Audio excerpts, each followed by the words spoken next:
Let me say that again. On day one, I will fire Gary Gensler. And all of the Bitcoiners there. He's like, wow, I didn't know that guy was so unpopular.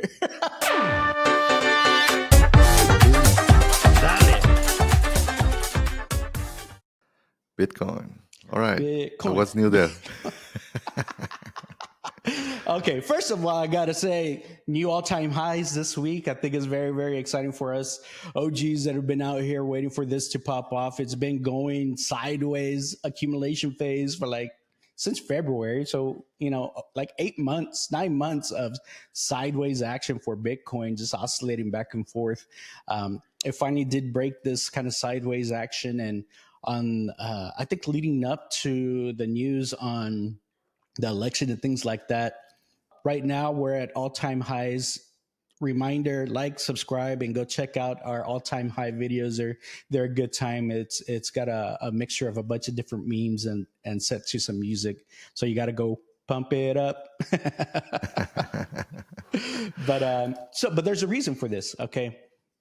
So obviously we covered some of the things leading up to the election where Trump did make some promises about Bitcoin and crypto in general. He was at the Nashville Bitcoin conference and he spoke there, and he made a lot of announcements there about what he was going to do if he did become president.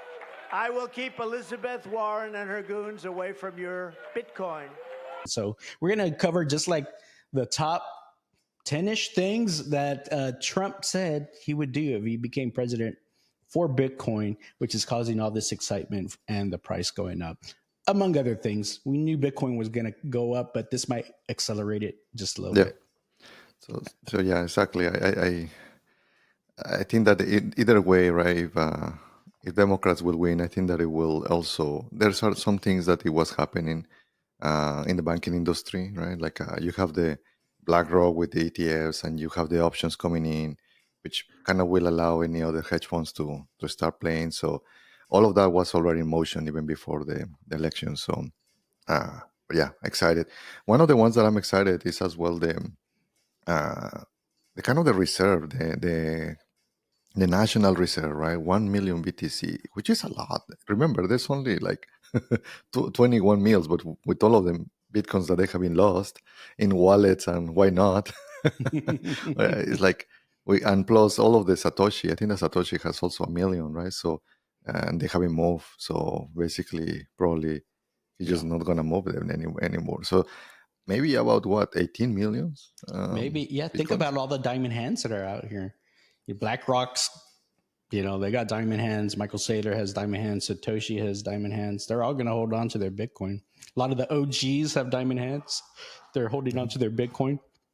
Yep. So the supply shock is here. And by that, I mean like, hey, there's people are shocked. Where's all the supply? That's a supply shock. It's like, it's drying up. So when someone wants to buy some, you're going to have to pay a premium just because it's going and going with all the ETFs, especially. So add on top of that, the US buying Bitcoin every day, similar to what the ETFs are doing right now, that will certainly have some upward price pressures. And remember, the government doesn't even have to buy it yet. Sometimes it's just easing because, there were bad actors. We have been here in this industry for a while, and that kind of always pisses me off. Like, oh, Bitcoin is for criminals. Like, actually, you can even track the wallets and what is happening with the money, right? So you could even do some things. Yeah, sure, there's some privacy that you don't know who owns a specific wallet, but the ones that like you can track every single like Satoshi, right? So I'm interested on that one because I feel that will give a lot of strength to the whole economy, banks, companies, right? So if the government is doing it, very likely also companies will start replicating the same thing as Sailor did, right? Maybe instead of putting their cash, they'll use almost like their saving account. So they'll keep their cash that they have there, they'll keep it on those reserves.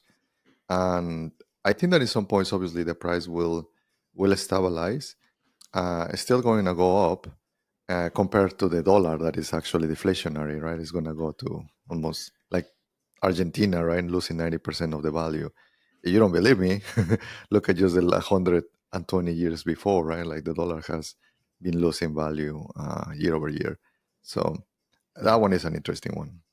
Yeah. So you might think, okay, what is the National Reserve going to do, or what exactly is it? So, National Reserve would be just very similar to how the government used to have gold. They used to have a gold reserve where they could say, okay, we're we're we're giving dollars out, but we're backing it up in gold. So your dollar represents an actual bit of gold.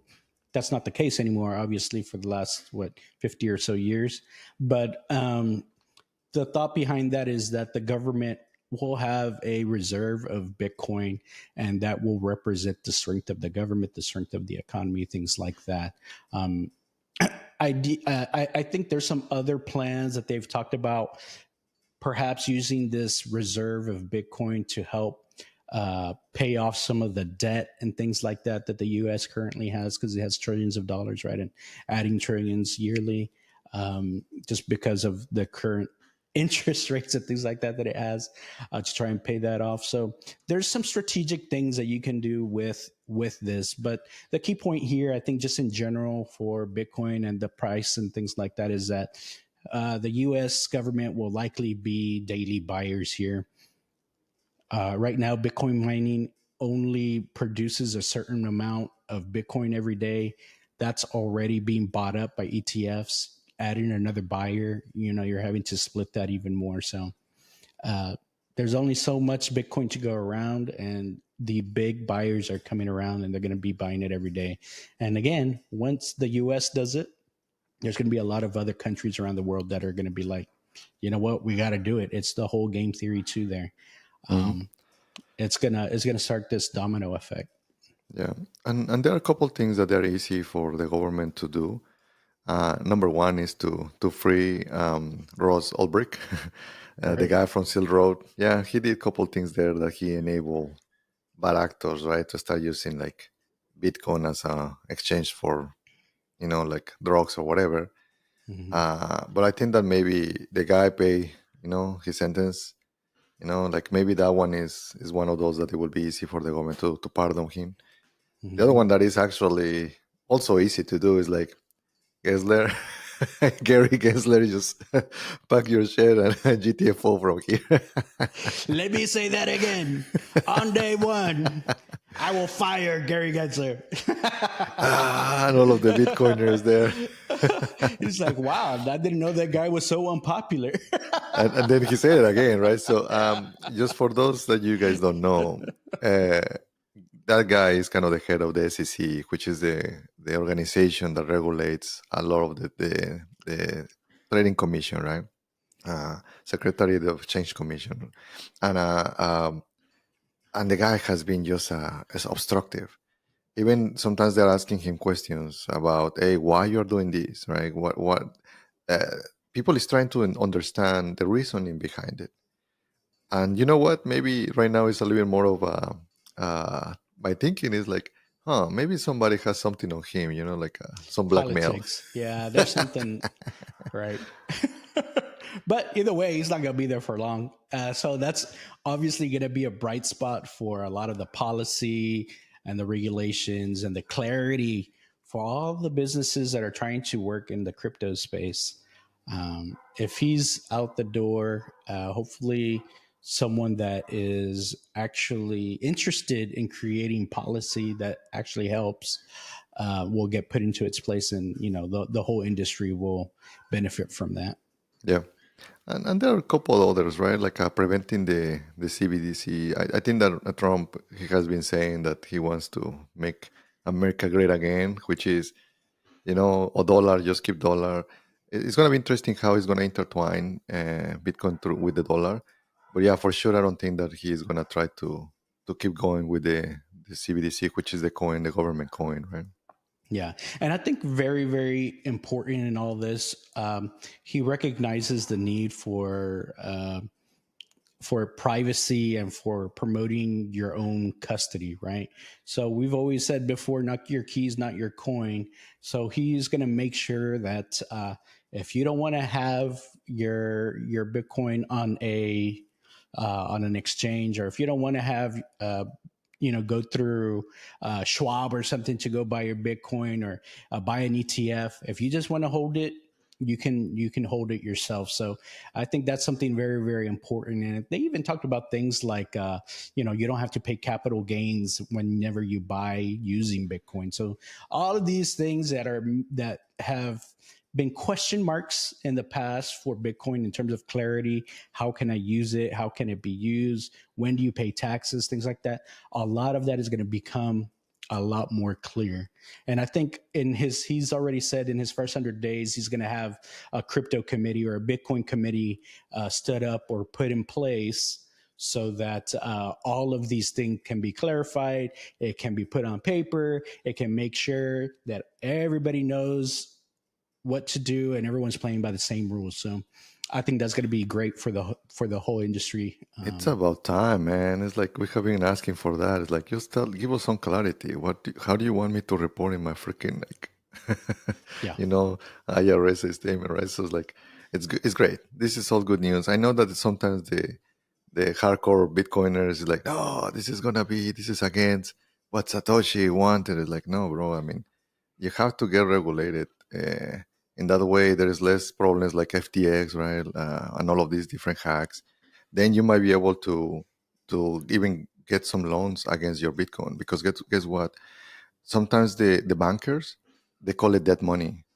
And the reason why they call it dead money is because you cannot do much with the Bitcoin, because guess what? Hodlers, they don't want to sell it. But if nobody wants to lend you against it, then it's like you cannot get cash flow, you cannot get loans, you cannot get all of dividends, right? So it's like literally just dead money. So all of these regulations will allow us to be able to even live out of our own Bitcoin, right? So it's good. It's good for the ecosystem. Yeah, I think so. All this to say, like, there is very, very positive movement in the space in the U.S. now. At least that's what folks are expecting. Trump has already said he wants to make the U.S. or America number one in Bitcoin in the whole world. So he wants this funny thing. He wants Bitcoin to be made in America. And by that, he means he wants mining to occur in America. So he wants all the Bitcoin to be American made, So obviously they're going to start looking at policies and things like that for mining. Of course, with that comes like energy requirements. So I think they're even looking at nuclear and things like that to help not just power Bitcoin mining and crypto mining, things like that, but also even AI and things like that. So I think all of these technologies are kind of culminating together. And so this is going to be very, very interesting what actually comes out for all of this. Pretty interesting things here. Yeah, I mean, and we're trying to always stay away from politics in the pod. Kind of very hard, because a lot of these things are like highly political, right? Regulations and things like that. Yeah. So, but it's something that, for me, that is interesting on these past couple of weeks. We live in Texas.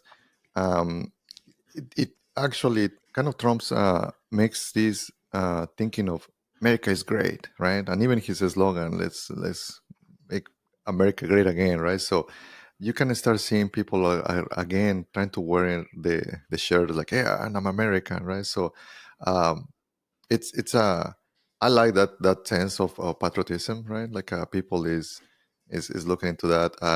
My daughter, she was accustomed for Halloween. She has one of those blow up costumes about a bald eagle, and then she put a flag, American flag, right? She was born here, and it's like everyone was loving it, man. I mean I didn't thought about it, right? Well, she just did it, but like we were like on the streets, like, yeah, America, yeah. It's like, yeah, go America. And there was a couple people like, is that a chicken? No, it's a whole eagle, right? but yeah, my point here is that people again is like believing on the country, believing that the American dream, which basically this is what this country is all about, right? The American dream. All right, man. I think that we have a good one. Yeah, I think it's pretty good here. I think for those of y'all, if y'all enjoyed the content today, just remember to like, subscribe, and comment. We love to hear from y'all. I'll do my plug also for our all-time high all-time high videos. Go check them out. And I also want to mention that we've got a new channel sponsor, CT Mods. They are having an early Black Friday sale where if you've got a Cybertruck, they also do things for some of the other Teslas, but if you've got a Cybertruck, you can get up to 30% off on some of those things. We're trying to see what we can get in here so we can show you some of their stuff. But go check them out. Our code is MEX22. I think we'll get like a 5% cut or something like that. So every bit helps to support the channel. But I think that's all we've got for today. Dale. Dale.